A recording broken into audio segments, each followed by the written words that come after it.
sugar babe, and she goes on by.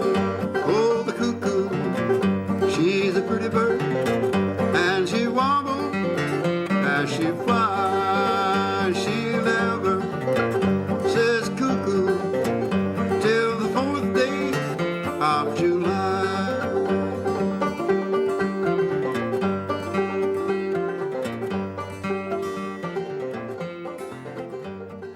Linda Gordon wrote, Lange's childhood in Hoboken, New Jersey, where she was born in 1895, might have depressed someone with a less innate drive, but it made the young Dorothea Nuttshorn unusually independent and determined. 2 traumas hit during her school years. Polio at the age of 7, which left her slightly disabled, and her parents' separation when she was 12. And the path to photography was somewhat marked by these 2 tragedies, most who study her work would say. However, I believe we can't ignore 2 aspects. First, the amount of walking this young child would have done when left on her own while her mother worked. It is known that she wandered the streets of a growing and ever-changing New York City, fascinated, as she described, by the different people she encountered. And different is a key word, as this was what she saw when her mother brought home her work.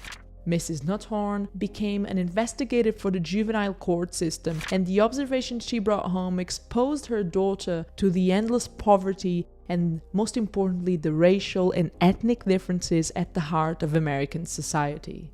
After finishing high school, Lange studied photography at the Columbia University and convinced Arnold Gante, a well-known photographer famous for his mastery in portrait photography and his series of portraits of Chinese immigrants in San Francisco, and so he took her on board as a lab technician and receptionist. After this, she accidentally resettled in San Francisco. And I say accidentally because this was a failed attempt on a trip around the world with a friend, and it ended in San Francisco because that's where they were robbed. However, the Bay Area revealed itself very kind to the stranger, who here got a job doing photo finishing at first, and then met an investor who helped her set up her own photographic studio where she mainly photographed San Fran's social elite. She made photographer friends like Consuelo Kanaga and Imogen Cunningham, and she eventually got married to a well-known Western artist, Maynard Dixon. The studio supported her growing family, and life was good. Until it wasn't. That the only thing we have to fear is fear itself. Nameless, unreasoning. Lange, who had relocated to Taos with her family until the economic crisis ended, they thought, returned to a San Francisco that mirrored the state of a nation where, quote, the depression was deeper than ever and 1/5 of Americans were on relief by 1933.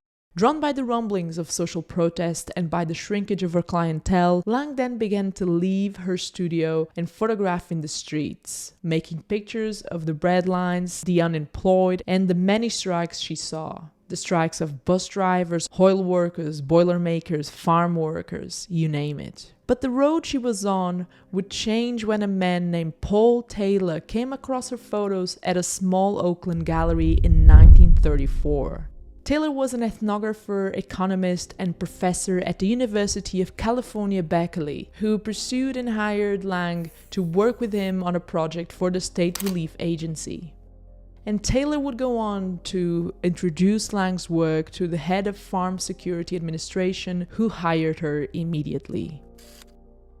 In this sequence, Lange began photographing for the FSA, traveling for miles and miles on end, photographing the migrant farm workers and Dust Bowl refugees along the Imperial and San Joaquin valleys. She photographed the black as well as white sharecroppers in the Deep South amidst racial tensions and backlash from the white community. And in this context, she photographed her subjects and included some staging in order to comply with her biggest goal, which was to justify the need for the creation of FSA programs to help people. And at first, she photographed these subjects in a very objective manner. These were the awful conditions they lived in, after all. This was the contaminated water they drank from. This is the mud around their children. But this was not the way, she understood, of getting close to people's hearts. The way to people's hearts, she understood, was emotion. And what I admired the most in Lange was her capacity of appealing to our most primitive of senses, our love, our sense of dignity, and sense of compassion. And I want you, watching this video, to understand that what Lange did was new at this time. She brought dignified, contemplative portraits of the lower classes to a broader public. And to better understand this, let's talk about a brief period of 10 minutes in 1936. If you close your eyes, there is probably only one image that will come to your head when someone mentions the Great Depression, and that is Dorothea Lange's The Migrant Mother.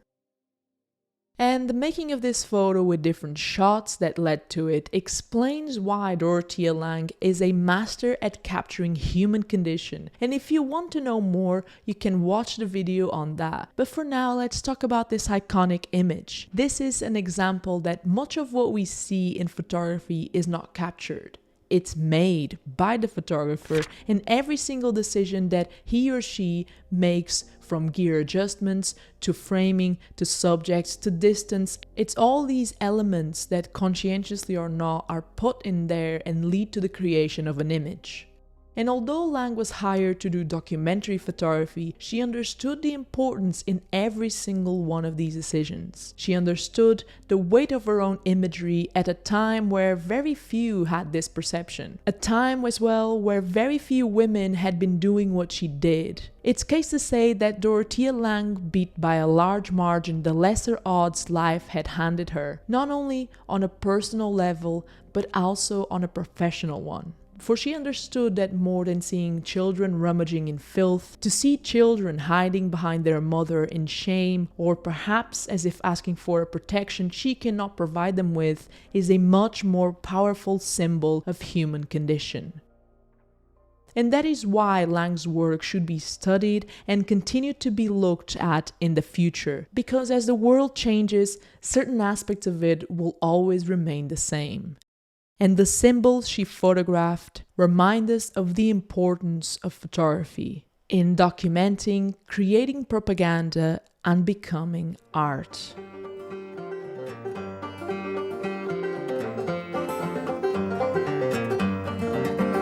Gonna build me a log cabin